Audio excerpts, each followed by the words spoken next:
Bueno, antes de comenzar, quiero excusarme por la demora. Estábamos dialogando en Medellín con un grupo empresarial, precisamente, alrededor de algunos temas que interesan al país y a Antioquia.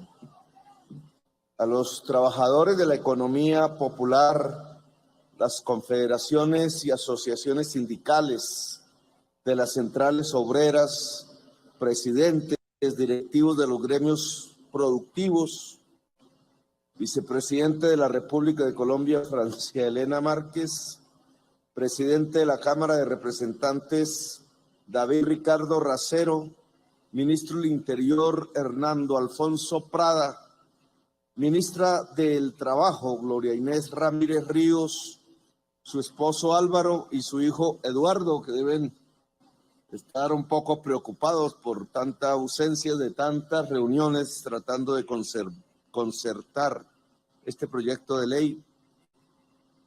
El director para países andinos de la Organización Internacional del Trabajo, Ítalo Cardona, presidente de la Unión Afrocolombiana de Trabajadoras Domésticas, Claribet Palacios, lideresa campesina Nuri Martínez, que recibieron el proyecto de ley de la reforma laboral.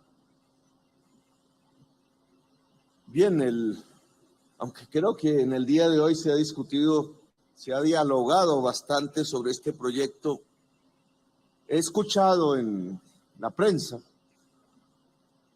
varias críticas generalmente articuladas con el tema que al elevarse el costo laboral, como lo llaman, nosotros decimos el ingreso de las familias trabajadoras, habría una pérdida de empleo o habría restricciones para que creciera el empleo en Colombia sobre la base de pasar de lo que denominan ellos la economía informal hacia la economía formal. Olvida ese análisis, era yo congresista en ese momento, que cuando se presentaron las diferentes reformas laborales, todas tendientes en general a reducir el salario, a ampliar la jornada y quitar los últimos resquicios de la estabilidad laboral en Colombia, hemos obtenido desde esos años hasta acá, si miramos la Ley 50, aproximadamente 30 años a un resultado completamente adverso al que señalan las críticas. Ha sido precisamente la reducción del salario, la inestabilidad laboral, la que no ha permitido el crecimiento de la productividad en Colombia, la modernización, por no decir con más exactitud, el desarrollo del mismo capitalismo en Colombia. Comparando las estadísticas de la OCDE, ha resultado y se ha vuelto también noticia que Colombia es el país en donde más se madruga. Ha resultado también en esas estadísticas que Colombia tiene la jornada laboral más alta, de mayor tamaño de los países de la OCDE fuera de Turquía. Y ha resultado también que en esas estadísticas Colombia tiene el último lugar en productividad en la OCDE. No están separadas unas de otras, hay que ligarlas. Es que en Colombia se madruga más que en el resto del mundo, en primer lugar, porque la jornada es la más larga que en el resto del mundo en general, y porque los medios de transporte anacrónicos alargan aún más esa jornada, a veces con 2 horas de ida, 2 horas de regreso, a través, por ejemplo, en la ciudad de Bogotá, de los tristes buses de Transmilenio. El tiempo del transporte es también un tiempo laboral. Y esa amplitud, entonces, sin mayores comparaciones con el mundo, esa jornada laboral extendida no ha traído más riqueza, no ha traído más ganancia. Se trata de una visión anacrónica, la misma que tenían el mundo del capital allá por los años 1830, 1840, en la Inglaterra, hasta que un movimiento que llamamos cartista terminó a través de la primera huelga de obreros en el mundo, logrando una primera ley que recortaba la jornada laboral. En ese momento fue la jornada de las 10 horas. Y en la prensa del entonces en inglés también se decía que el recorte de esa jornada laboral iba a traer la pérdida del empleo e iba a traer el atraso de lo que entonces se denominaba Inglaterra. Todo lo contrario. El recorte de la jornada laboral, que después pasó a 8 horas, que después pasó a 40 horas en la semana, que hoy aún se discute recortarla más en los países más desarrollados del mundo, no trajo la destrucción económica de esos países, sino lo contrario, el incremento permanente, paulatino a través de los años y de las décadas de la productividad laboral. Trajo, por tanto, el crecimiento de la riqueza. Trajo una idea que entonces sonaba completamente ilusoria, y era que empresarios y obreros se podían poner de acuerdo para distribuir esas ganancias de la productividad en un salario real mayor. Y surgió lo que llaman el capitalismo de la época de oro, un capitalismo que permitía el estado del bienestar, los grandes componentes sociales de la educación, de la seguridad, de la salud, de la universidad, del buen vivir relativamente, un pacto obrero empresarial que trajo quizás un momento de oro, como se le denomina, en la existencia de la economía y de la sociedad. Eso se fue destruyendo después por lo que yo denomino el neoliberalismo, un pensamiento que buscó a partir del año 93, cuando caía el muro de Berlín y la ilusión de la Unión Soviética, una derrota del movimiento obrero a escala universal. Las conquistas se perdieron, la estabilidad laboral se perdió la organización obrera, se perdió las posibilidades de reformar las sociedades en otro sentido y cundió el capitalismo salvaje.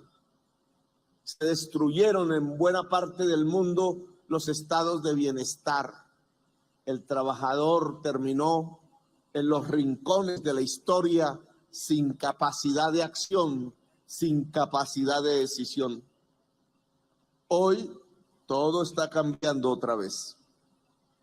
Hoy, si se mira París, hoy si miramos Colombia, América Latina, hay un resurgir de las luchas por la dignificación del trabajo, incluso de las luchas por un mayor tiempo libre, que es de donde se puede construir la riqueza del espíritu, la calidad de la vida. Lo que estamos haciendo aquí no es una isla. En realidad, la crisis económica que se vive desde el año 2008 y que estalló allá en los Estados Unidos y que no ha permitido volver a observar un mundo en donde crezca la productividad, un estancamiento permanente que cada vez se empeora, porque luego del COVID que es también el efecto de un sistema económico al destruir los sistemas de salud pública, al permitir en las economías de grandes ganaderías que virus que provienen quizás de la crisis climática, que se propagan quizás por la crisis climática, irradiaran con su espectro de muerte a la humanidad toda.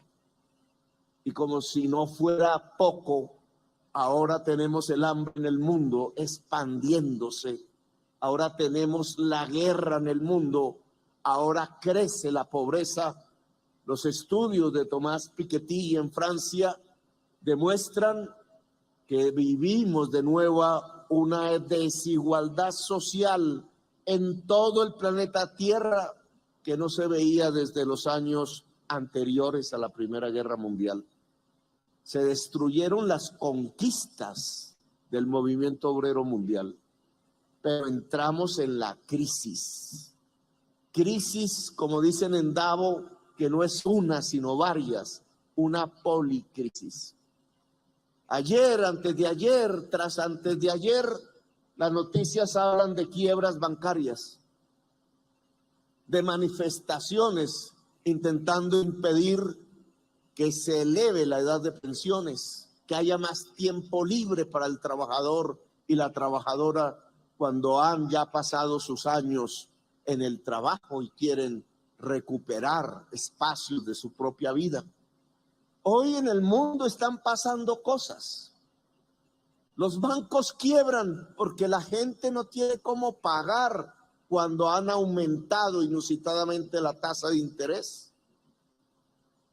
Y ese sistema que empieza a debilitarse, lo que está gritando es que la única manera de superar la crisis en el mundo de tipo económico es que las familias tengan mejor ingreso, es que las familias puedan construir un mayor mercado interno a los países, es que se pueda con políticas superar la pobreza, que con la productividad que hoy tenemos bien que se podría superar. Es que llegó otra vez un momento en donde podamos discutir la dignidad del trabajo. Lo que este proyecto presenta entonces es un capítulo mundial para Colombia de dignificación del trabajo. Aquí en Colombia, desde la Ley 50 y las demás leyes que se han creado en estos últimos años, terminamos no solamente con la jornada más alta de la OCDE, no solamente con la menor productividad de todos los países de la OCDE, no solamente con un pueblo que tiene que madrugar porque si no muere de hambre, sino que terminamos en un sistema en donde el acoso sexual, donde el acoso laboral se volvió cuestión de todos los días, que al acabar la inestabilidad y al tener que firmarse para poder sobrevivir contratos cada 2 meses, han condenado a la mujer a un acoso sexual de los empleadores. La inestabilidad en el trabajo trae problemas mentales, trae destrucción de la calidad de vida, trae caída de la productividad. Las ganancias cortas se dan cuando las sociedades y la economía tienen una baja productividad. Las ganancias pueden aumentar cuando las sociedades son más productivas.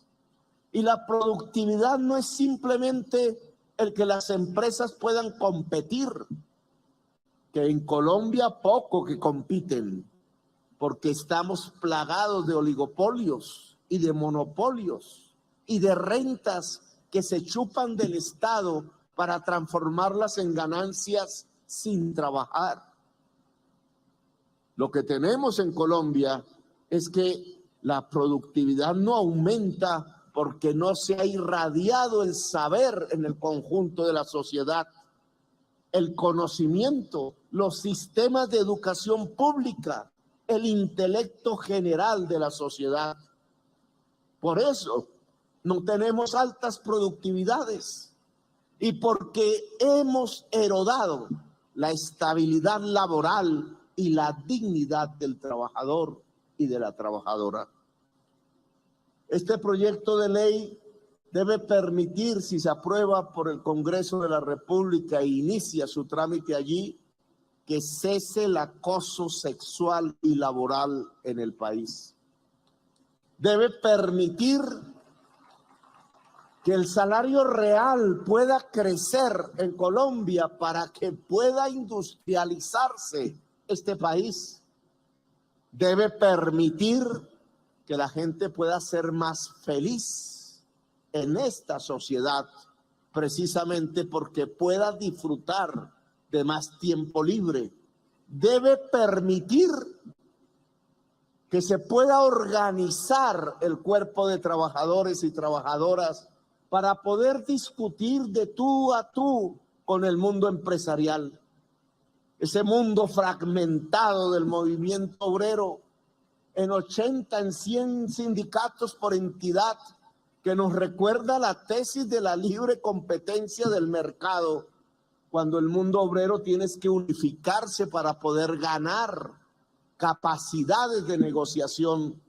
Ese mundo sindical que no llega a la mayoría de los trabajadores y trabajadoras de Colombia debe cambiar a través de la ley por una fuerza organizada que pueda velar por todo aquel y toda aquella que gane un salario en cualquier parte del país, que debe velar por el trabajador y el pequeño empresario, que al final es donde se desata buena parte del empleo en Colombia, que debe velar porque en el campo se pueda modernizar y desarrollar y producir los alimentos precisamente para que pueda aumentar el salario real, que debe velar esa nueva fuerza del trabajo que este proyecto de ley empoderaría, porque se vuelva realidad la unidad y la fuerza del pueblo trabajador.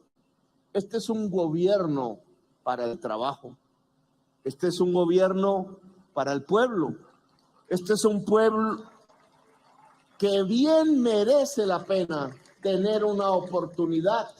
Este es un gobierno que busca el pacto social, que recupera la tesis de que es posible el encuentro en medio de la diferencia y la diversidad, que levanta incluso la bandera del pacto social o del acuerdo nacional para transformar a Colombia y encontrar los caminos eficaces de la paz.